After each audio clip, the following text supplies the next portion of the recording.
আসসালামু আলাইকুম প্রিয় দর্শক, আমি এখন অবস্থান করছি পাটকেলঘাটা ব্রিজে। এই পাটকেলঘাটা ব্রিজটা সাতক্ষীরা টু খুলনা রোডের সবচেয়ে গুরুত্বপূর্ণ একটি ব্রিজ। আর এই ব্রিজটা নির্মিত হলো কপোতাক্ষ নদীর উপরে। আমরা আজকে ড্রোন ক্যামেরার মাধ্যমে এই ব্রিজ এবং কপোতাক্ষ নদীর যে প্রাকৃতিক সৌন্দর্য আছে আপনাদের সামনে তুলে ধরার চেষ্টা করব। আশা করি সাথে থাকবেন।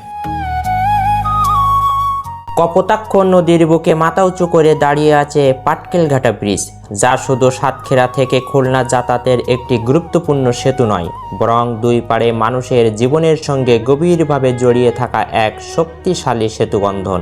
ড্রোন ক্যামেরার চোখে ধরা পড়েছে কপোতাক্ষ নদীর শান্ত জলধারা, দুই পাশের সবুজ প্রকৃতি আর আকাশের আলো ছায়ার অপূর্ব মেলবন্ধন।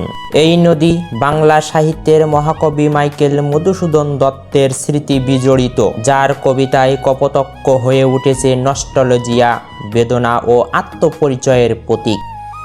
একপাশে গড়ে উঠেছে ব্যস্ত পাটকেলঘাটা বাজার, যেখানে প্রতিদিনের বেচাকেনা, মানুষের কোলাহল আর যানবাহনের চলাচলে জীবনের স্পন্দন স্পষ্ট।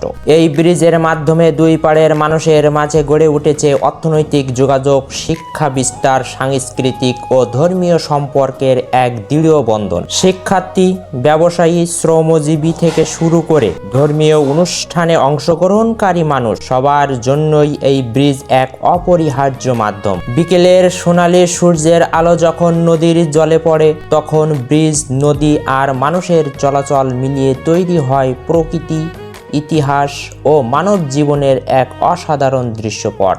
তাই পাটকেলঘাটা ব্রিজ শুধু যাতায়াতের রাস্তা নয়, এটি দুই পাড়ের মানুষের অর্থনৈতিক, সাংস্কৃতিক, শিক্ষা ও ধর্মীয় জীবনের এক গুরুত্বপূর্ণ সেতুবন্ধন। এই ড্রোন ভিডিওর মাধ্যমে সেই সৌন্দর্য, ঐতিহ্য আর জীবনের গল্পই তুলে ধরার চেষ্টা করেছি। ভিডিওটি ভালো লাগলে লাইক, কমেন্ট ও শেয়ার করতে ভুলবেন না।